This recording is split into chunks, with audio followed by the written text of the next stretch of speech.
coklat. Saya ucapkan Assalamualaikum. Semoga destinasi pada hari ini dapat bermanfaat buat kita semua. Mantap. Assalamualaikum warahmatullahi wabarakatuh. Waalaikumsalam warahmatullahi wabarakatuh. Yang terhormat Kepala Sekolah SDN 25 Kubu, Ibu Catur Sintilia SPD. Yang saya hormati Kepala Sekolah TK Asia Kecamatan Kubu. Yang saya hormati narasumber budaya positif pada hari ini Ibu Joni Akhiril Subi Muharamawati SPD, serta Bapak Ibu semua yang saya banggakan.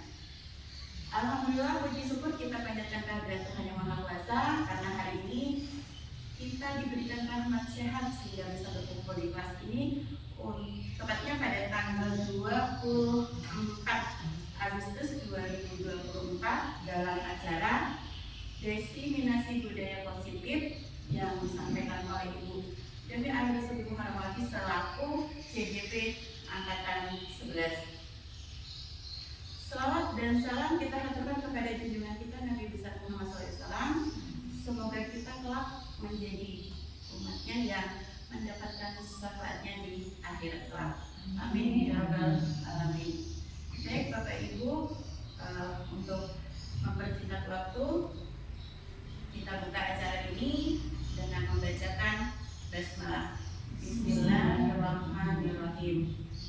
Acara pertama kita akan menyanyikan lagu kebangsaan Indonesia Raya. Kepada Bapak Ibu disilakan berdiri.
Bapak Ibu disilakan duduk kembali. Masuki acara yang sangat istimewa hari ini yang jarang-jarang terjadi. Kita akan masuki acara destinasi budaya positif yang akan disampaikan oleh Ibu Joni Muharamawati SPD, CGP Angkatan 11 tahun 2024. Kepada Ibu kami silakan.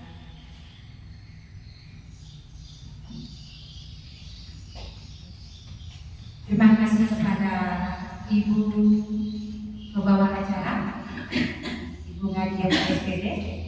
Dan saya mulai. Bismillahirrahmanirrahim.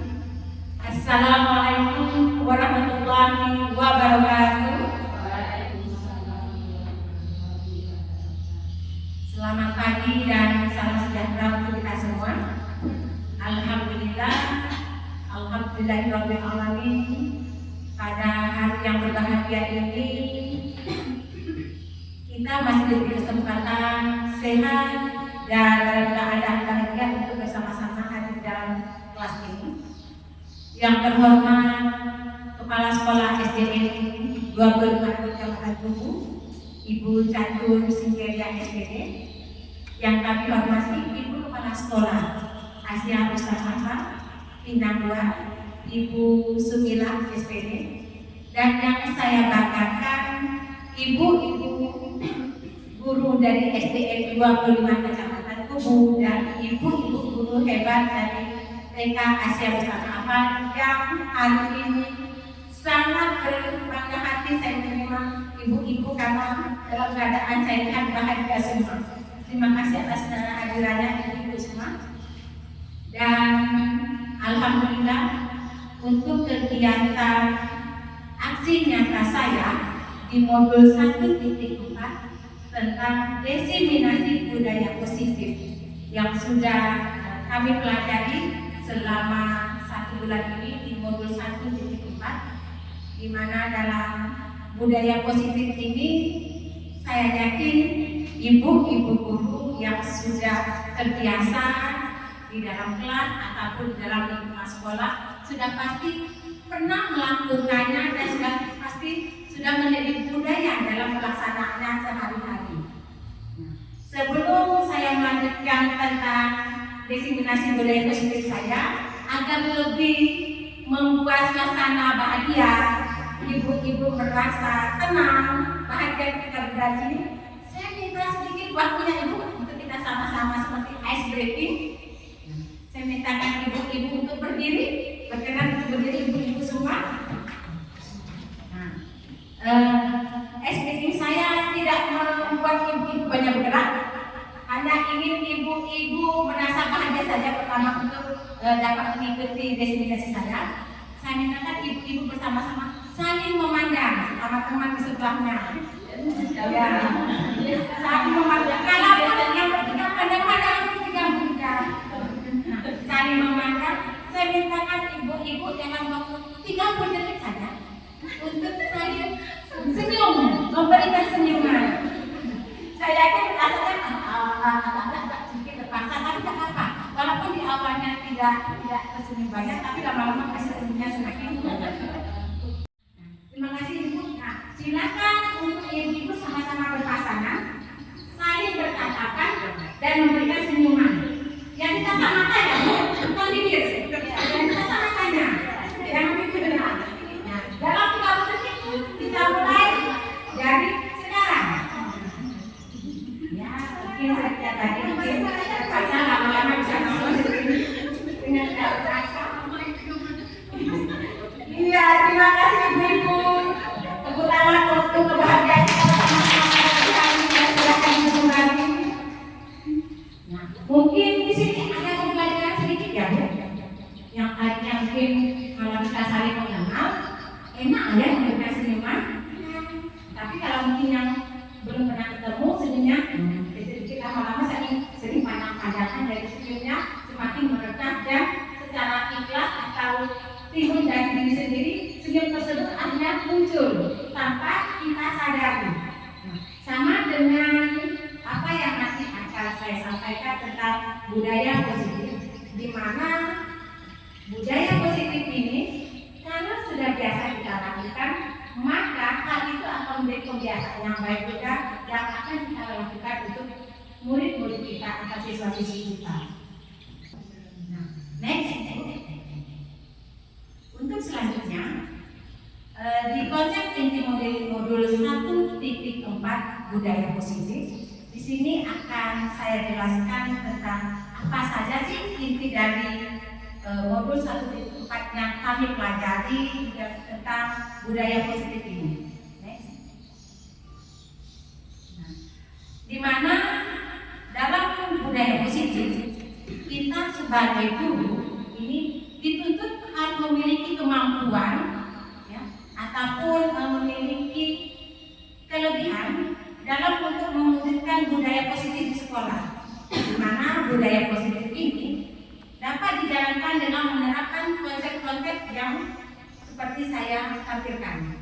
Yang pertama yaitu disiplin positif, yang kedua motivasi perilaku manusia, yang ketiga keyakinan sekolah atau keyakinan kelas, Dan yang keempat, kebutuhan dasar manusia.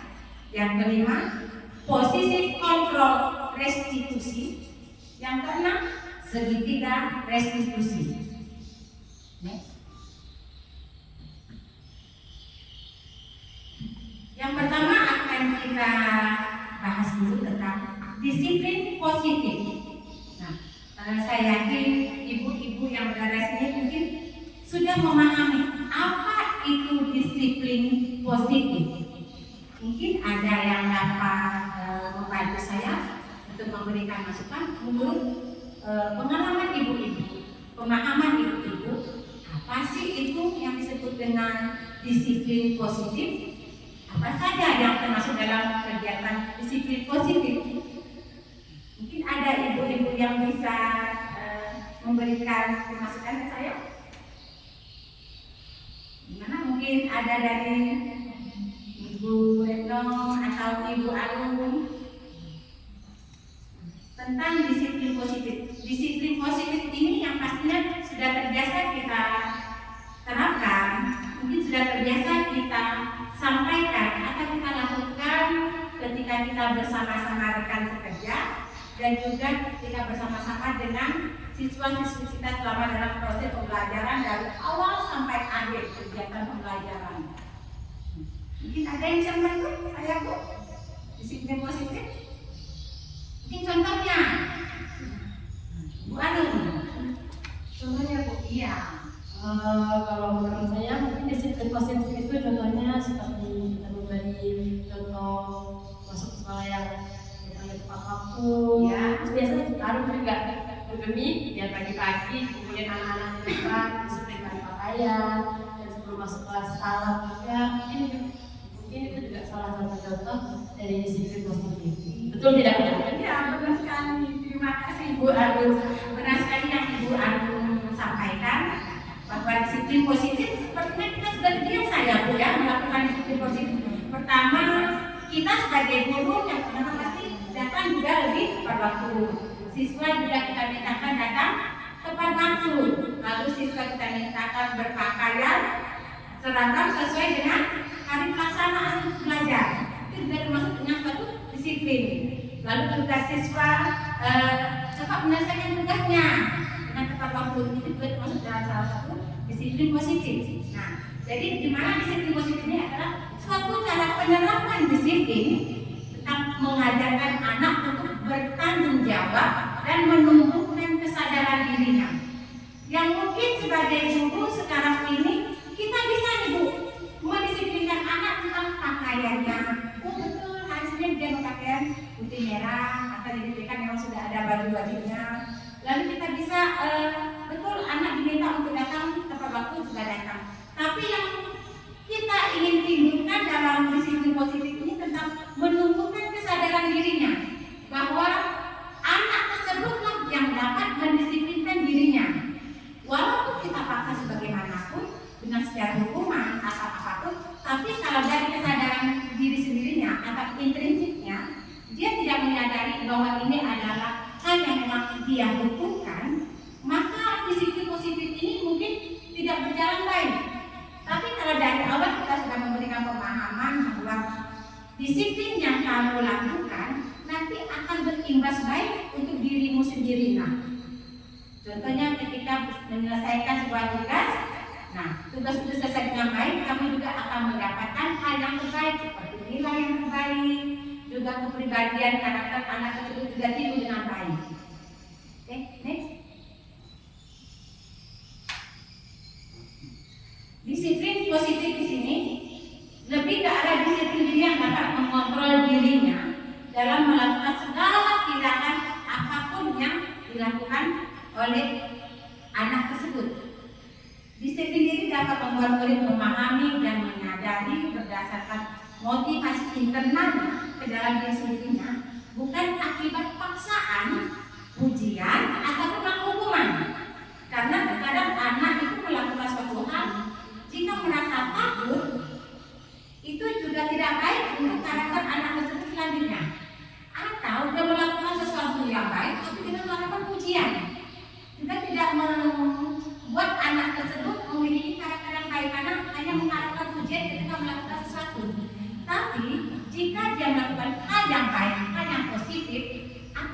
kesadaran dirinya, itu akan menimbulkan karakter terbaiknya sampai kelak dia dewasa.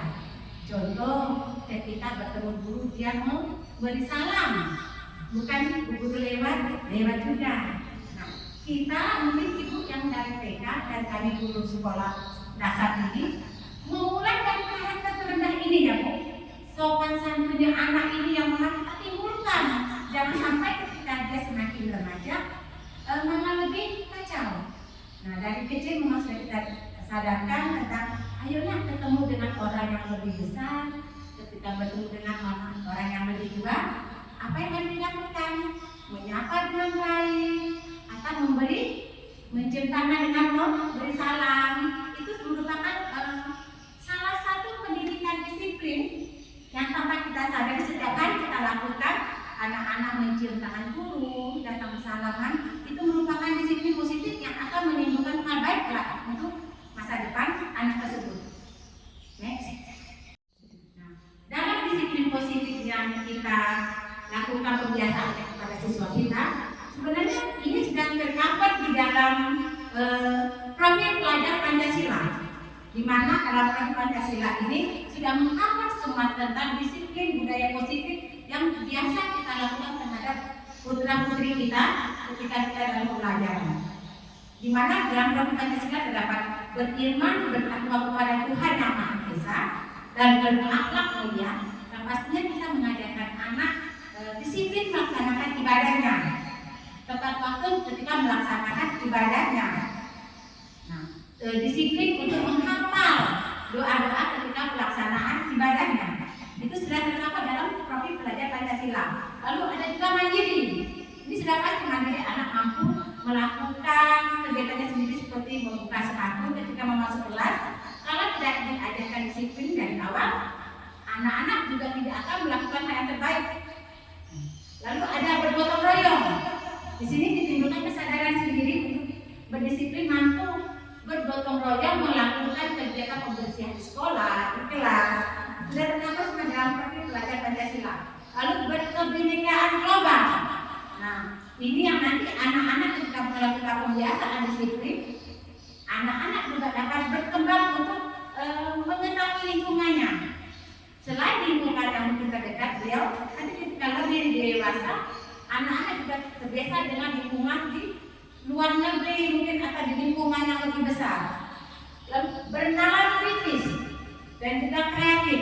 Di sini bentuk disiplin anak harus lebih dikembangkan karena untuk anak mampu mengembangkan pemikiran dalam memahami pembelajaran ataupun mengembangkan inovasinya dalam sebuah pembelajaran, dibutuhkan sebuah disiplin untuk anak dapat bertanggung jawab. Next. Selain tadi sudah memasuki tentang disiplin positif, motivasi perilaku manusia. Nah, mungkin ada ibu-ibu yang sudah mengetahui apa sih itu motivasi.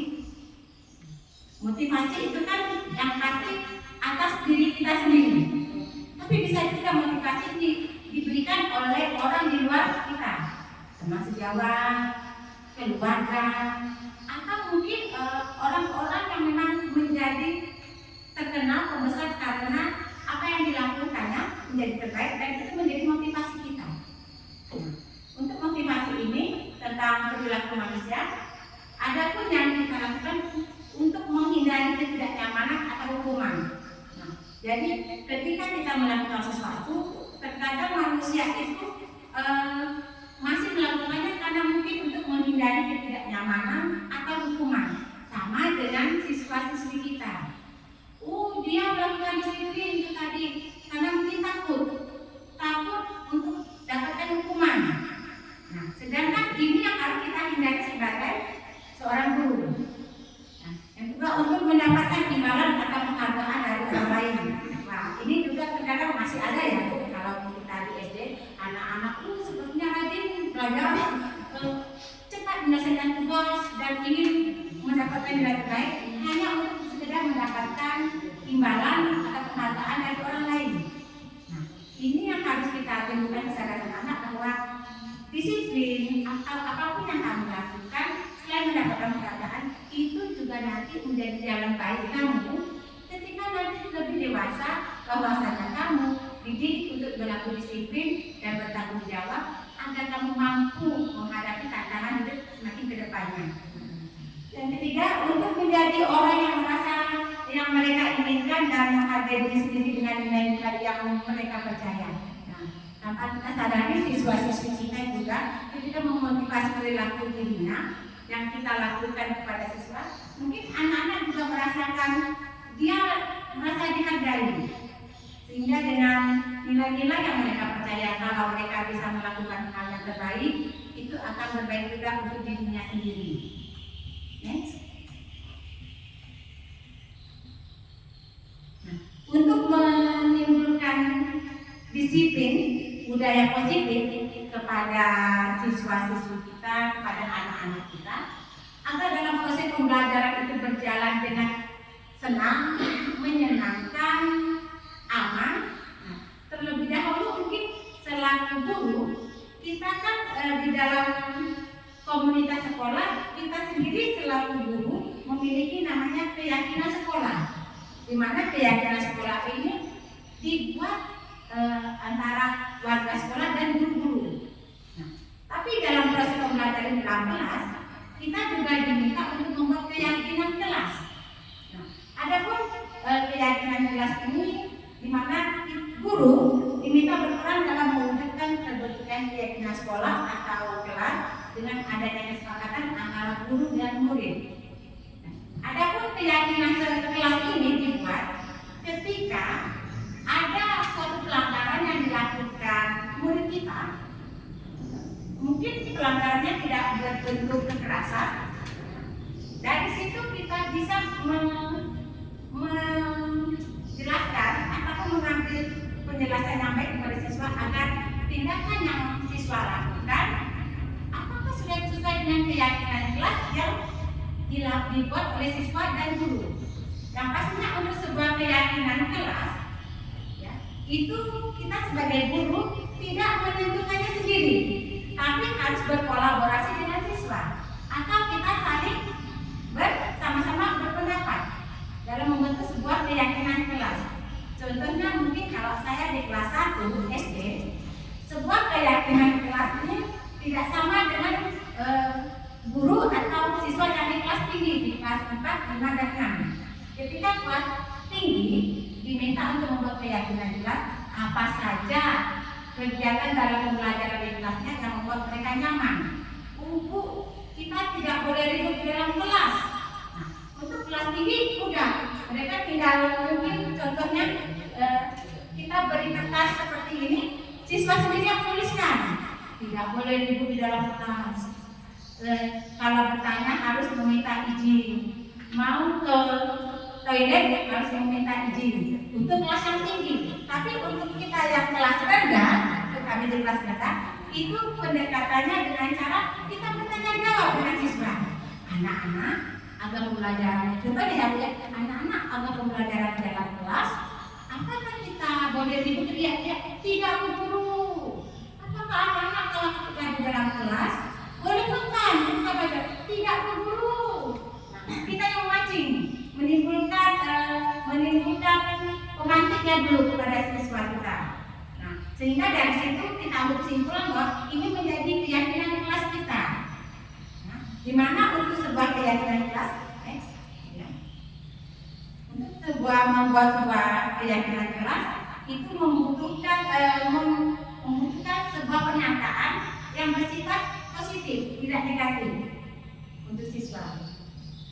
Setelah membuat sebuah keyakinan kelas, di mana keyakinan kelas ini kita buat berdasarkan kebutuhan anak, di mana kebutuhan dasar manusia, baik kita sebagai guru dan anak-anak, adalah ketika seorang itu melakukan sebuah perbuatan yang bertentangan dengan nilai-nilai kebaikan atau melanggar peraturan, hal tersebut sebenarnya dikarenakan mereka gagal memenuhi kebutuhan dasar mereka. Balik lagi ibu-ibu semua, sebagai manusia kita juga memiliki sebuah kebutuhan, betul ibu? Nah, kebutuhan dasar manusia dari kita ada yang sama, tapi ada juga yang beda. Contoh mungkin ibu-ibu yang sudah berkeluarga, ibu yang ibu rasakan apa? Mungkin ada yang bisa menjawab ibu. Kalau saya kebutuhan dasar saya ini. Nah, mungkin ada yang bisa bantu saya bu. Kebutuhan dasar ibu apa? Kalau yang mungkin untuk guru-guru yang masih single, nah, masih gadis, kebutuhan dasarnya beda lagi dengan kita yang sudah berumah tangga. Betul tidak bu? Ya kan? Menurut ibu-ibu yang sudah berumah tangga, yang memiliki suami dan anak, apa kebutuhan dasar ibu sendiri? Gimana bu? Silakan bu. Boleh silakan bu, monggo disampaikan. Apa kebutuhan dasar ibu ketika sudah berumah tangga nih? Kebutuhan seorang ibu dalam rumah tangga yaitu mendidik anak, kepercayaan dari keluarga sendiri, juga kesabaran. Iya, benar sekali ibu. Alhamdulillah. Terima kasih bu. Benar sekali kata ibu, kalau kita yang sudah berumah tangga ini dibutuhkan kesabaran, ya bu ya. Lalu cara kita mendidik anak, dan yang pasti kita juga butuh perhatian ya bu kan. Diperhatikan kita sama suami, kita sama anak, itu menjadi kebutuhan dasar kita. Beda lagi mungkin untuk yang masih gadis nih. Kalau yang masih gadis itu kebutuhan dasarnya mungkin tidak seperti kita. Mungkin ada ibu nih yang masih gadis, coba apa kebutuhan dasarnya? Kalau dari ibu-ibu, jawabnya kasih sayang ya bu. Tapi kayaknya kalau dari dasar hati saya sendiri, kayaknya uang. Bisa jadi ya, bisa jadi karena dengan punya uang, sepertinya kebutuhan dasar para anak gadis tercukupi. Sementara kalau kita ibu-ibu mungkin yang sudah bekerja, kita sudah menghasilkan uang. Kebutuhan dasar kita kesabaran, perhatian, dan pengertian kita kepada anak-anak itu merupakan memang semua merupakan bentuk-bentuk kebutuhan dasar kita sebagai manusia. Nah, kita saja orang dewasa membutuhkan namanya kebutuhan dasar, apalagi anak-anak. Anak-anak juga sama membutuhkan perhatian dari kita, kasih sayang, kebebasan. Nah, itu juga yang dibutuhkan oleh anak-anak kita yang kita didik. Nah, ada pun instrumen kebutuhan dasar manusia. Yang pertama bertahan hidup. Kita harus mampu bertahan hidup dengan dengan mencari penghasilan. Betul bu? Tanpa kita mampu bertahan hidup, kita akan belum hidup. Yang pertama bertahan hidup. Yang kedua kasih sayang dan rasa diterima. Yang ketiga penguasaan. Yang keempat kebebasan, dan yang kelima kesenangan. Ini merupakan kebutuhan dasar manusia, baik kita sebagai orang dewasa maupun anak-anak. Tidak bisa dipungkiri kita membutuhkan kasih sayang dan rasa diterima, itu pasti. Lalu kita juga membutuhkan rasa penguasaan, pengen mengatur apa yang kita inginkan sendiri. Lalu kebebasan, bebas mau melakukan apa yang terbaik yang bisa kita lakukan, dan juga butuh kesenangan. Harus bersenang-senang karena mungkin sudah sibuk dengan pekerjaan, kita juga harus bisa melakukan refleksi diri untuk mampu menyenangkan diri. Dan ini juga yang dibutuhkan oleh anak-anak didik kita. Next. Ada gambar studi kasus yang saya tampilkan. Di sini ceritanya tentang Bu Aminah. Saya ambil Bu Aminah walaupun saya terutama di kelas rendah sama-sama mengalami kejadian ini. Sering, dan mungkin juga untuk ibu-ibu yang di TK mungkin mengalaminya ya. Dimana di sini di kasus Bu Aminah sebagai wali kelas 1 sedang bingung menghadapi siswanya yang membuat pula beberapa anak telah mengeluhkan tentang Siti Mas ini yang sering meminta bekal makanan temannya dengan cara paksa. Jika Anda menghadapi situasi seperti ini, apa yang akan Anda lakukan? Menurut ibu-ibu, kira-kira apa alasan si Dimas ini melakukan hal tersebut? Dimas ini anak yang sering meminta bekal makanan dengan temannya dengan cara paksa. Ini kalau kelas-kelas rendah kita sering ya. Kadang tanpa disadarkan anak ini ibu emang gila, ya kan bu? Nah, tapi kan yang namanya anak-anak harus kita pahami, tidak langsung semata-mata kita sebagai guru marahkan. Kenapa melakukan itu kan? Nah, tidak bisa seperti itu. Nah, melakukan kebutuhan siswa dalam kita mengontrol menyelesaikan permasalahannya, kita membutuhkan yang namanya pengontrolan diri sebagai guru. Nah, mungkin alasan Dimas tadi, tentunya sebagai guru kita tanyakan dulu tanpa marah.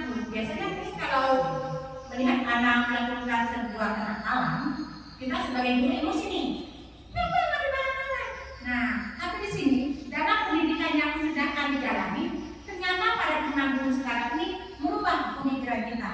Ketika menghadapi sebuah kasus, kita diminta untuk tetap memiliki alasan untuk menyelesaikan kasus tersebut dengan bijaksana. Pertama, tentunya kita tanyakan dulu.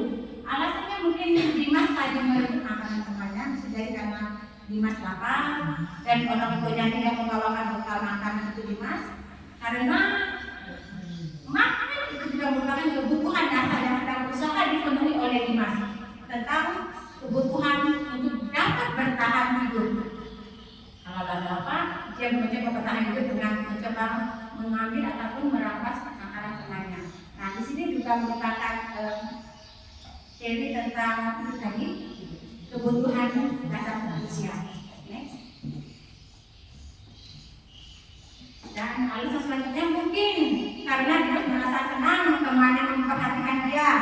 Jadi ketika temannya melakukan tindakan yang dia lakukan kepada guru dan memberitahukan guru tersebut memberitahunya kepada Dimas, sehingga orang tuanya menjadi perhatian kepada Dimas mungkin ya.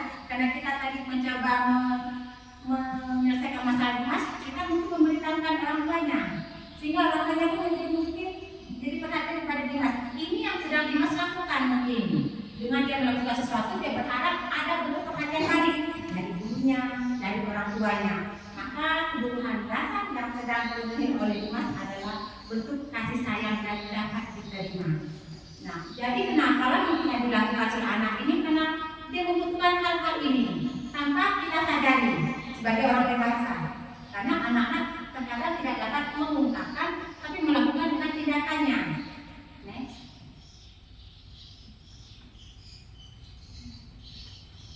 Untuk anak selanjutnya, karena temannya menjadi takut terhadap Dimas sehingga temannya menuruti kehendaknya, maka sebetulnya si Dimas ini sedang dalam tahap memenuhi kebutuhan dasarnya juga, yaitu bentuk kekuasaan. Mungkin dia merasa seperti itu, dia menjadi memiliki kekuasaan yang lebih. Dan yang selanjutnya, karena Dimas merasa bosan dengan bekal makanan yang dibawakan ibunya, bisa jadi ya. Karena ibunya telah membawakan bekal makanan yang sama, mungkin dia mie goreng. Syukur ada tumis kangkung atau kuliah. Ya. Jadi oleh karena itu dia mencoba makanan teman-temannya yang beraneka ragam mungkin rasanya. Maka di sini sebenarnya Dimas juga sedang memenuhi kebutuhan dasarnya sebagai manusia, yaitu tentang kebebasan. Ini merasakan sesuatu yang berbeda dari dunia. Sama ketika kita memberikan pelajaran, anak mungkin merasa bosan dengan pelajaran kita. Jadi kesannya, kok anak ini tidak memperhatikan saya yang mengajar. Bisa jadi yang kita sampaikan dia merasa bosan, metode yang kita berikan dia merasa tidak nyaman, sehingga dia mencari kebebasan dengan cara diam, berlari-lari, ataupun main sendiri, dan ataupun mengganggu kawannya. Nah, disinilah peran kita sebagai guru mengolah proses pembelajaran, membuat sebuah hal yang membuat siswa tersebut merasa tenang, sehingga kebebasan yang dia butuhkan seperti mendapatkan metode pembelajaran yang menyenangkan, pendidikan yang dia butuhkan sesuai dengan kebutuhan hidupnya, itu akan tercapai. Nah, untuk menyelesaikan permasalahan yang kita hadapi terhadap siswa-siswi kita, ada posisi kontrol restitusi yang sudah kami pelajari juga di kegiatan calon guru penggerak ke-11 yang saya lalui, di mana pada posisi kontrol ini ada terdapat 5 posisi kontrol restitusi yang kita harus kuasai sebagai guru. Nah, sebelum ini saya lanjutkan, saya mencoba untuk membuat sebuah kegiatan di mana namanya posisi kontrol ini hanya kita sendiri sebagai orang yang menjalannya, yang mampu mengontrol diri kita sendiri. Apakah kita mau dikontrol, atau kita orang yang senang mengontrol orang lain, atau kita tidak senang dikontrol oleh orang lain. Nah, mungkin saya ingin membuat sebuah adegan, ya, seperti simulasi lah ya, ibu-ibu. Saya berharapkan juga dari ibu-ibu di sini untuk bersedia membantu saya membuat simulasi. Adakah ibu-ibu? Di mana nanti kedua orang ini adalah salah satunya adalah orang yang dikontrol, sementara yang satu adalah orang yang mengontrol orang tersebut. Maksudnya orang salah satu dari mereka ini yang nanti akan meminta, merayu atau bagaimana caranya agar orang yang dikontrol ini mau mengungkapkan apa yang dia lakukan. Bu Dea, apanya? Ini kita simulasi dulu sebagai sesama manusia. Nah, atau boleh nanti setelah ini bisa disimulasikan.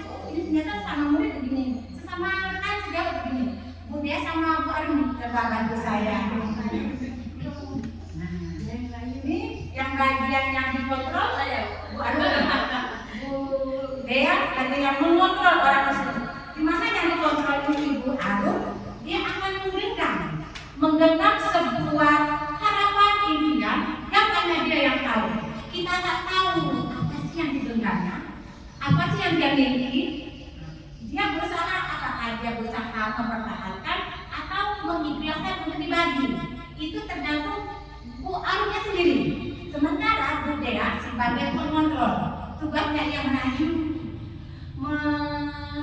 mengiming-imingkan agar apa yang digenggam sama Bu Arum bisa dibagi. Nah, bagaimana caranya?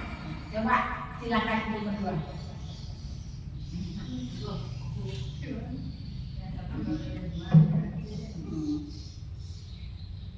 Bu Arum, ya, bolehkah saya tahu apa yang sedang Bu Arum genggam? Boleh. Kok nggak boleh lagi ngasih Bu Arum? Nanti kalau Bu Arum ngasih tahu ke saya tidak bakal kasih tahu ke orang lain.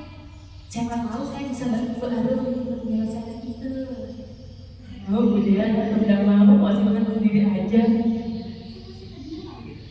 Saya sendiri masih ada. Pak, kasih tahu apa yang Bu Arum genggam. Hadiahnya apa dulu, Bu Dea? Hadiahnya sesuatu yang Bu Arum genggam. Nanti jangan dulu lagi gayanya. Ayo Bu Arum kasih tahu Bu Arum.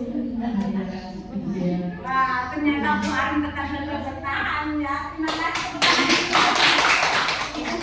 Ya, dari Bu Arumnya terima kasih. Ternyata Bu Arumnya kekeh mau dikasih hadiah nggak mau dibantu menyelesaikan masalah juga nggak mau. Nah, ini yang mau saya tanyakan ke Bu Arum. Kira-kira tadi yang digenggam sampai nggak mau berbagi, nggak mau diiming-imingi, apa sih Bu Arum yang digenggam? Harapan saya untuk kedepannya, Bu. Wes, luar biasa. Ini pasti harapannya hanya Bu Arum dan Tuhan yang tahu ya. Kita nggak tahu, mungkin Bu namanya anak gadis harapannya banyak ya. Dulu yang terbaik, ya kan? Tapi kalau dibagi kita bisa bantu ya Bu. Nah, ada memang sesuatu yang namanya kontrol. Kita sendiri yang mengontrol diri kita. Apakah kita mau berbagi? Apakah tidak?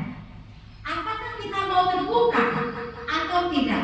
Itu didasari oleh diri kita sendiri. Kita sendiri yang mengontrol diri kita. Kita tidak bisa dikontrol orang lain. Pimpinan kita mungkin, kamu harus lakukan ini, kamu harus melakukan kegiatan ini. Balik lagi. Apakah kita mau atau tidak? Nah, kita manusia yang menjalani. Orang dewasa saja terkadang tidak mau dikontrol. Begitu juga anak-anak. Anak-anak terkadang melakukan suatu hal yang dia lakukan didasari atas keinginannya sendiri, didasari atas kemauannya sendiri. Tapi kalau sudah dibentak dengan hukuman atau kekerasan, itu sudah bentuk penindasan yang tidak lain. Dalam 5 positif kontrol restitusi yang sudah kami pelajari, di mana 5 positif ini terdapat sebagai guru, sebagai penghukum. Nah, guru sebagai teman, lalu guru sebagai pembuat rasa bersalah, dan keempat guru sebagai pemantau, yang kelima guru sebagai manajer. Dimana kalau guru sebagai penghukum, saya yakin kita sebagai guru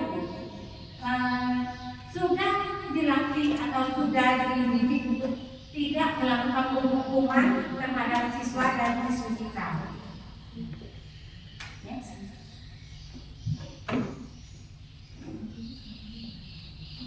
Adapun 5 post seperti ini, contoh dalam tindakan yang dilakukan oleh seorang guru. Jika guru tersebut mengambil posisi kontrol sebagai penghukum, mungkin kata-kata yang akan dia sampaikan seperti menghardik, ya, menunjukkan nunjuk menyakiti atau menyindir. Contohnya guru tersebut berkata, kamu ini udah salah, nakal lagi. Ibu kasih pelajaran kamu ya, ibu adukan dengan orang kamu. Nah, kita ini sebagai penghukum. Kalau tidak lagi kamu berdiri di lapangan atau berdiri. Nah, ini sudah tidak benar lagi ya Bu ya. Karena kita sebagai guru itu sama dengan orang tua. Kita posisinya tidak menghukum anak. Ya, hal tersebut saya yakin bagi ibu juga bukan hal yang baik. Lalu kalau guru sebagai pembuat rasa bersalah, saya juga yakin kita tidak menginginkan hal tersebut. Kita tidak menginginkan ada anak yang merasa bersalah ketika ia melakukan kesalahan, sehingga untuk melakukan pembelajaran selanjutnya, saya yakin anak tersebut dalam keadaan tertekan. Selanjutnya, perilaku kita, kontrol kita sebagai teman. Nah, ini mungkin masih bisa diterima siswa. Mungkin kata-katanya, aku kalah semuanya dengan ibu ya nak ya sudah nanti ibu atau bapak bantu ya nak. Nah, ini kalau kontrol kita sebagai teman Bu. Kalau tadi kita sebagai pembawa masalah kan, kamu ini tidak mengecewakan sekali, ibu kecewa dengan kamu. Nah, si anak juga lebih merasa tertekan dan merasa lebih kecewa dari apa yang kita sampaikan. Lalu kalau posisi kita sebagai pemantau, pemantau ini masih dalam sangat baik karena mungkin kata-kata yang kita lakukan itu apa peraturannya, konsekuensinya yang telah kamu lakukan. Dan pasti yang terjadi karena pemantau ini kalau sudah melakukan kegiatan perbuatan keyakinan kelas, dia sudah bisa menyesuaikan dengan keyakinan kelas. Ayo, sesuai juga kelakuan yang kamu buat nanti dengan keyakinan kelas kita. Kalau tidak, bagaimana memperbaikinya? Nah, itu posisi kita sebagai pemantau lebih tidak membuat siswa merasa tertekan. Lalu kalau posisi kita guru sebagai manajer, saya yakin ini adalah salah satu yang terbaik, di mana mungkin penyampaian yang kita berikan kepada siswa seperti apa yang kita yakini, apa kamu yakin melakukan hal tersebut, sehingga kita tidak menghakimi anak yang melakukan sebuah kesalahan. Nah, contohnya seperti di masa ketika dia melakukan kesalahan, kalau posisi kita sebagai manajer, kita tidak langsung menyalahkannya, tapi menanyakan dulu sesuai tidak perbuatan yang dia lakukan dengan keyakinan jelas dan kita buat bersama. Nah, di sini posisi kontrol kita guru sebagai manajer, saya yakin ini adalah hal yang terbaik yang dapat kita lakukan karena seorang manajer itu berarti dia sebagai pengendali terbaik di dalam kelas ataupun di lingkungan sekolahnya. Next, ya. Nah, dalam tahapan ketika kita menyelesaikan masalah, setelah kita melakukannya dengan 5 posisi kontrol tadi, untuk menyelesaikan sebuah masalah dengan siswa atau sebuah kejadian, kita dapat melakukannya dengan bentuk segitiga restitusi. Nah, ini pengalaman baru. Saya sendiri juga ketika mengikuti pendidikan CPP ini baru dapat ilmu ini, ternyata oh ini suatu pemecahan masalah yang terbaik yang dapat saya berikan kepada siswa saya ketika saya menghadapi masalah dari siswa tersebut. Di mana tahapan dalam segitiga restitusi ini, pertama menstabilkan identitas, yang kedua validasi tindakan yang salah, dan yang ketiga menanyakan keyakinan. Nah, next. Ada pun maksudnya menstabilkan identitas, di mana kita melakukan berdasarkan prinsip bahwa membuat kesalahan adalah bagian dari proses pembelajaran yang nantinya akan menggeser identitas gagal ke arah identitas sukses. Contoh, ketika tadi Dimas berbuat salah merebut makanan kawannya. Jadi ketika kita ingin menyelesaikan masalahnya, kita gunakan segitiga restitusi ini untuk menstabilkan diri kita, menanyakan diri. Tadi yang ibu lihat mengambil makanan ya, betul apa tidak yang dilakukan? Kan? Ibu juga pernah berbuat salah. Ibu juga kalau lapar, sekarang tanpa sengaja mengambil makanan kawan. Nah, tapi sebetulnya itu tidak benar ya, Nak ya. Nah, di situ ketika kita menyampaikan seperti itu, anak tidak bisa terlalu menekan, tidak dianggap kesalahan sekali karena ternyata ibu juga pernah salah. Tapi bukan berarti kita membenarkan perbuatannya. Di sini yang disebutkan kamu stabilkan identitasnya. Next. Yang selanjutnya juga menstabilkan identitas. Ya, dimana di sini kata-kata yang bikin kita bisa lakukan seperti berbuat salah merupakan hal yang manusiawi. Semua orang pasti pernah berbuat salah. Nah, itu juga tidak membebani anak tersebut. Lalu tidak juga ada kata-kata tidak ada manusia yang sempurna. Tapi tetap harus kita berubah diri kita menjadi orang yang lebih baik. Lalu juga ada kata-kata kita masih bisa menyelesaikan permasalahan ini dengan cara baik-baik. Atau ibu-ibu bisa mencari tahu siapa yang benar dan siapa yang salah, ya, untuk lebih tertarik untuk dapat menyelesaikan masalah tersebut. Next. Yang kedua yaitu validasi tindakan yang salah. Validasi tindakan yang salah dilakukan berdasarkan prinsip bahwa setiap perilaku berupaya memenuhi suatu kebutuhan tertentu sehingga guru atau orang tua akan bergeser dari pemikiran stimulus respon menjadi proaktif serta akan lebih mengenali dan mengakui kebutuhan murid. Maksudnya validasi tindakan yang salah ini kita memang meminta anak kira-kira benar apa salah yang dia berbuat. Kalau anak merasa salah bu, menurut kamu perbuatan yang kamu lakukan agar teman-teman bisa memaafkan perbuatan kamu, apa sih yang harus kita lakukan? Jadi ajak anak tersebut juga membantu memecahkan masalahnya sendiri, tapi tanpa membebani. Kita sebagai guru tetap memfasilitasi dan membantunya. Kalau saya nanti akan minta maaf kepada teman-teman. Oh iya, nanti kita sama-sama ya ibu baru untuk anak minta maaf kepada teman. Atau lakukan yang terbaik untuk teman-teman. Bantu teman-teman yang lain untuk mengerjakan hal yang baik ketika di dalam kelas. Itu sudah merupakan salah satu bentuk tindakan kita menyelesaikan masalah anak tanpa menyalahkan anak juga. Lanjut ya. Itu dalam tindakan validasi tindakan yang salah, mungkin hal yang dapat kita sampaikan kepada anak seperti kamu pasti punya alasan mengapa melakukannya. Tentunya anak ketika melakukan kesalahan punya alasan. Tidak mungkin serta-merta sengaja bu atau senang-senang. Walaupun begini tidak sengaja bu atau cuma senang-senang, berarti anak tersebut juga dalam proses memenuhi kebutuhan hidupnya, kebutuhan dasar hidupnya.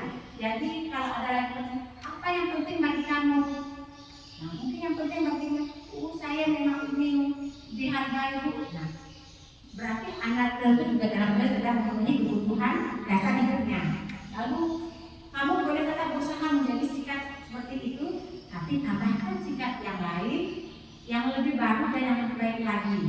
Nah, seperti ini mungkin salah satu kata-kata ataupun cara kita menyelesaikan masalah terhadap siswa yang memiliki karakter ataupun kelakuan yang dapat menimbulkan masalah di dalam kelasnya. Next, Bu ya. Lalu yang ketiga menanyakan keyakinan. Biasanya menanyakan keyakinan di kelas tentang yakinkah kamu yang dilakukan dengan memberikan pertanyaan yang bermakna kepada murid atau anak untuk memunculkan motivasi secara intrinsik ke dalam dirinya sendiri sehingga mampu mengaitkan keyakinannya dengan tindakan yang sama. Next ya. Adapun mungkin penjelasan yang dapat kita berikan seperti apa nilai yang kita percaya di kelas kita. Jadi ketika ada anak yang sudah melakukan sebuah kesalahan, kita balikan lagi. Kita sudah membuat keyakinan kelas kan bersama. Menurut kamu ketika kamu mengambil makanan temanmu ataupun ribut di dalam kelas, apakah itu sudah sesuai dengan keyakinan kelas yang kita sudah buat bersama? Nah, tentunya anak tersebut menyadari, oh ya bu, tidak bu, sedangkan kita keyakinan kelasnya tidak diperbolehkan untuk ribut di dalam kelas. Nah, itu kembalikan lagi dengan persamaan kita tentang menanyakan keyakinan kelas. Nah, jadi nilai-nilai apa saja yang sudah kita sepakati bersama? Nah, kan bisa kita pertanyakan kelas yang ideal itu seperti apa sih? Nah, tentunya untuk siswa-siswa yang sudah memiliki kemampuan, dia dapat menyampaikan hal-hal yang dia yakini bersama ketika melakukan sebuah keyakinan kelas bersama gurunya. Next, ya. Selesai dari pembahasan yang saya sampaikan, dan saya yakin ibu-ibu guru hebat di sini sudah melakukan yang namanya membuat keyakinan kelas, karena kita sudah kita baru masuk ke semester awal, walaupun sudah berjalan 2 bulan, tapi saya yakin ibu-ibu semua sudah membuat sebuah keyakinan kelas untuk mengontrol kegiatan pembelajaran di dalam kelas, sehingga ketika ada kegiatan atau ada kejadian di dalam kelas yang tidak sesuai dengan keyakinan kelas, anak tersebut dapat menyelesaikan permasalahannya dengan dibantu sebuah keyakinan kelas yang sudah dibuat. Mungkin ini yang dapat saya sampaikan untuk penjelasan yang saya berikan tentang aksi nyata saya di modul 1 jadi 4 tentang budaya positif. Sebelum saya mengakhirinya, mungkin saya memberikan kesempatan kepada ibu-ibu mau menanyakan atau bagaimana. Tapi agar lebih bersemangat bu, karena alhamdulillah cuaca kita alhamdulillah tak mendung ya bu. Kalau tidak dihibur dengan sesuatu yang menyenangkan, agak-agak ada rasa sunyi ya. Jadi saya mintakan kembali ibu-ibu berdiri, mohon kesediaannya berdiri bu, agar lebih bersemangat. Dalam sesi terakhir saya ini, saya mintakan kembali ibu-ibu pasangan. Nah, biasanya teman, boleh berpasangan kembali ibu-ibu. Untuk lebih bersemangat, saya akan minta ibu-ibu mencoba sebuah permainan besar, kecil, tutup. Nah, gimana permainannya? Besar, bisa ya, kecil, tutup. Nah, caranya seperti main apa ya? Tangkap kertas kalau untuk nama. Tapi ibu yang bersama jadi ibu berdua, satu orang tangannya di dalam, satunya di luar. Kalau saya bilang besar, yang di luar membesarkan tangan, kecil mengecilkan tangan. Kalau saya bilang tutup, tarik, sebisa mungkin dapat atau berkawan. Ya. Dan yang kalau ketika saya bilang tutup, yang di tengah di tangannya, bagaimana caranya dia menghindari tangan awalnya. Mengerti ibu? Oke, kita coba. Besar.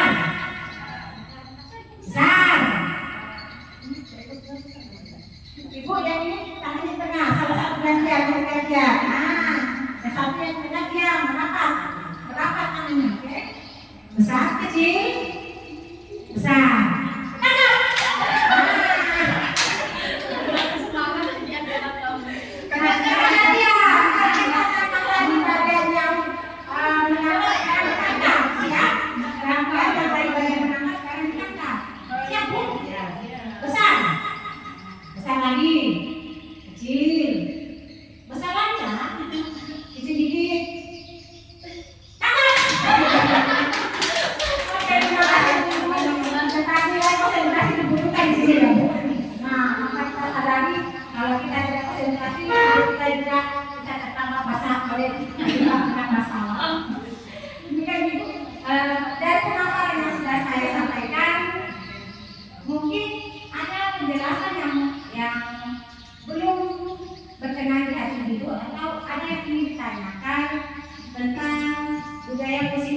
saya sampaikan. Ya persilakan ibu, monggo. Ada yang mungkin ingin ditanyakan, atau mungkin ada puas ke saya. Mungkin ternyata di sini ada kekurangannya di sini. Nah, saya malah lebih senang bu. Semakin saya diberi ilmu, saya juga lebih memahami apa kekurangan dalam proses pembelajaran saya selama ini ataupun tidak sesuai dengan penjelasan yang saya sampaikan. Ada mungkin yang mau bertanya? Yang mau sekali boleh sekali. Baik, assalamualaikum warahmatullahi wabarakatuh. Waalaikumsalam warahmatullahi wabarakatuh. Tadi yang disampaikan oleh Ibu tentang budaya positif itu sudah cukup luar biasa. Jadi kita sebagai guru itu memang harus bisa menerapkan budaya-budaya positif tersebut. Ini kaitannya dengan kedisiplinan, dengan kontrol dari institusi. Nah di sini tadi ini sudah tadi ya Ibu. Tadi kan kita berbicara tentang kedisiplinan kelas, disiplin kelas ya.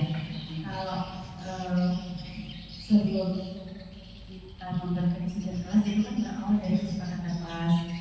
Nah kesepakatan kelas yang disampaikan oleh Ibu tadi luar biasa. Itu adalah kesepakatan kelas itu dilakukan oleh guru dan siswa. Nah dalam membuat kesepakatan kelas dan nantinya akan berwujud ke disiplin kelas, itu yang perlu kita hindari adalah kata-kata jangan. Karena di situ kalau anak-anak biasanya ada kata jangan itu malah yang biasa dilakukan. Nah dan itu yang mungkin yang harus kita hindari.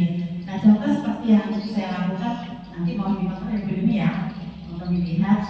Kalau saya biasanya membuat kesepakatan kelas, misalnya selalu tersenyum, saling menyapa, saling bantu. Nah di situ jangan ada kata jangan nanti kita lagi ke lima kontrol institusi kata hukum nantinya. Nah mungkin itu jadi masukan buat kita bersama karena ini memang riskan.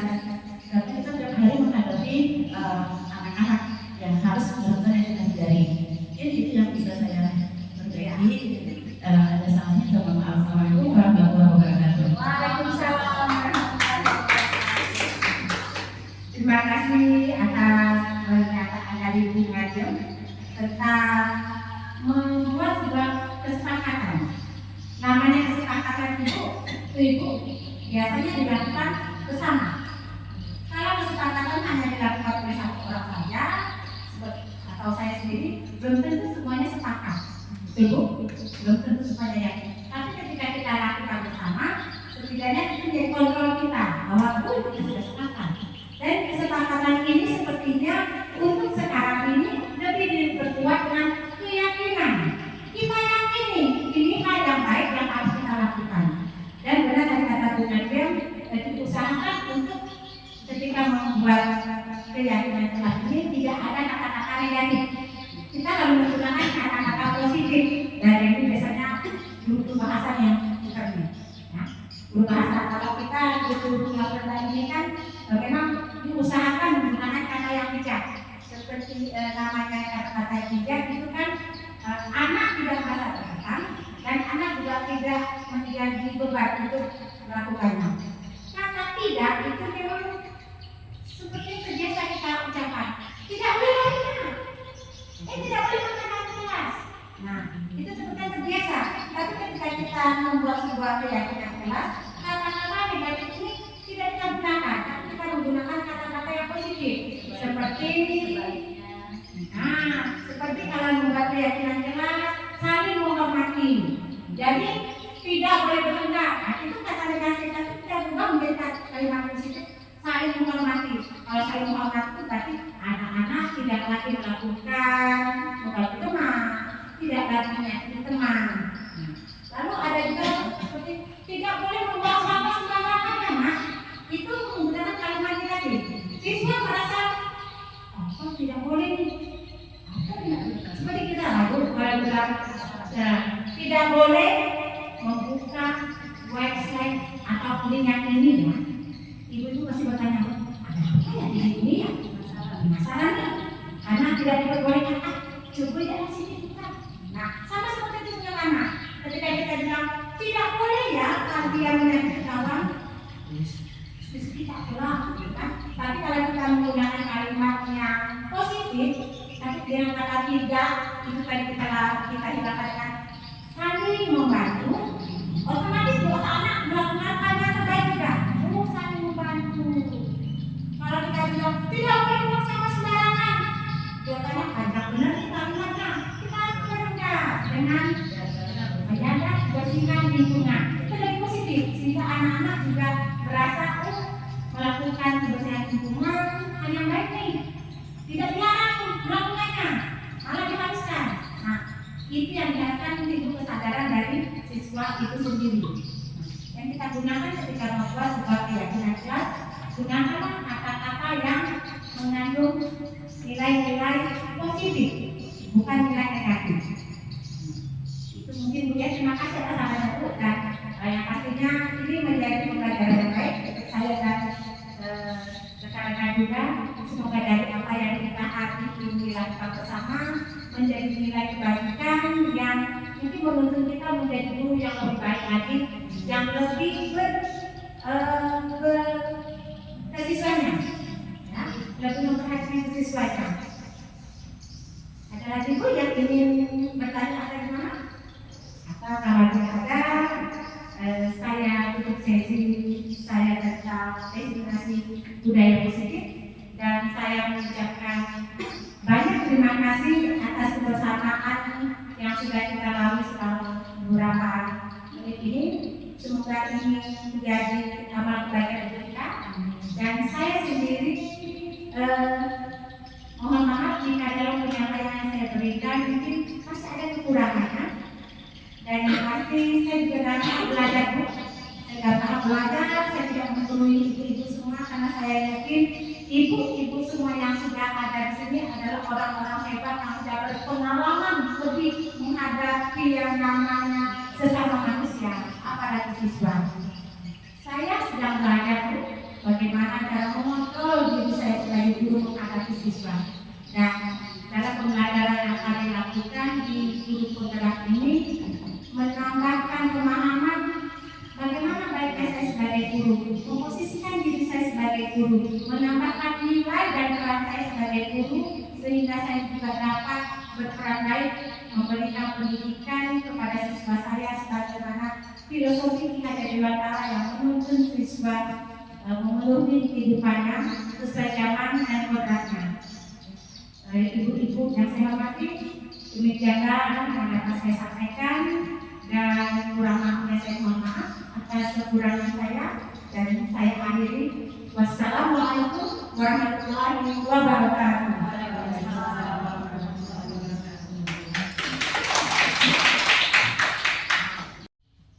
Demikian tadi penyampaian tentang budaya positif yang disampaikan oleh Ibu Dewi Muharawati, sangat luar biasa. Semoga apa yang disampaikan beliau itu dapat kita aplikasikan dalam kehidupan kita sehari-hari dalam proses pembelajaran, terutama buat kesepakatan kelas yang menuju ke disiplinan kelas, kemudian memahami tentang 5 kontrol restitusi dan menyelesaikan suatu permasalahan dengan 3 kontrol restitusi. Demikian, saya ucapkan terima kasih kepada Ibu Dewi, semoga bermanfaat dan sukses dalam proses pembelajaran CDP-nya.